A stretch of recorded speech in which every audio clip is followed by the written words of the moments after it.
From protectors to perpetrators, a deep dive into police crime. Protection and service are the cornerstones upon which the police's role is based. Officers are responsible for enforcing the law, protecting the public, and preserving community order.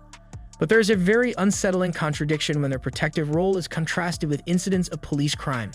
This is a global problem that crosses national boundaries and impacts many different communities. Thus, it is important to look closely at its causes, effects, and implications. Welcome back to my channel, where we dive deep into complex and thought-provoking topics. In today's video, we will be exploring the transition from protectors to perpetrators in the world of law enforcement. We will be looking at the dark side of the police force and shedding light on the instances where those sworn to protect and serve have crossed the line into criminal behavior. Number 4. Historical context and societal impact. There is a long history supporting the idea that police are protectors.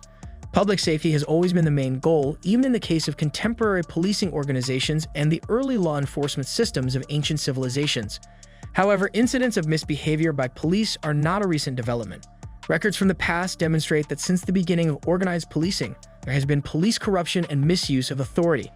The distinction now is the increased public awareness and media coverage of these acts, as well as their increased exposure and scrutiny.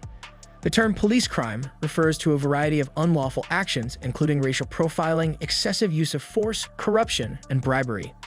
These behaviors undercut the moral authority that police personnel are meant to uphold and damage public confidence. Number 3. Psychological and sociological factors. Police crime is influenced by a number of psychological and sociological variables. The blue wall of silence, a culture in police organizations where officers defend their own, frequently at the expense of justice, is one important component. This seclusion may create a climate in which unethical activity is tolerated. Police organizations' hierarchical structure may also be a factor, since power relationships can result in abuses that subordinates are reluctant to disclose. It is also impossible to ignore how stressful police work may be. Police officers often work in risky environments, which can cause psychological problems like PTSD. Some police may resort to substance addiction, corruption, or other illegal activities as coping techniques if they do not receive proper mental health support. The temptation to uphold the social norm that police officers are models of morality increases, sometimes having the opposite effect. Number 2. Case studies and data analysis. Understanding the how and why of police crime can be better understood by looking at individual case studies. The 1991 Rodney King incident, in which an unarmed black man was mercilessly beaten by Los Angeles police officers on camera, brought racism and the use of excessive force within the LAPD to light. More recently, calls for police reform have been redoubled after George Floyd's death in 2020 at the hands of a Minneapolis police officer provoked widespread demonstrations. Analyzing the data shows alarming patterns.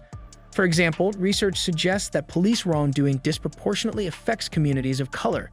Compared to white people, black and Hispanic people are more likely to be stopped, searched, and physically assaulted, according to the Bureau of Justice Statistics.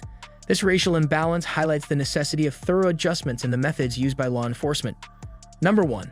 Efforts at reform and accountability. A diversified strategy is needed to address police-related crime. Reforms with the goal of enhancing accountability and openness are essential. Initiatives like community policing, autonomous monitoring committees, and body cams are positive developments. De-escalation tactics and cultural sensitivity are highlighted in training programs, which can help address some of the problems that lead to police crime. Moreover, breaking down the blue wall of silence will require systemic adjustments. Protections for whistleblowers and rewards for disclosing wrongdoing can motivate law enforcement officials to speak out against unethical actions. The stress-related parts of police job can be addressed via mental health support and routine psychiatric exams for officers, which lowers the risk that criminal action would be used as a coping method. In conclusion, the line between protectors and perpetrators in the police force is a thin one, and it is important for us as a society to acknowledge and address the instances of police crime that tarnish the reputation of law enforcement. By holding officers accountable for their actions and demanding transparency and reform within the system, we can strive towards creating a police force that truly serves and protects all members of our communities. Thank you for watching, and don't forget to like and subscribe for more deep dives into pressing social issues.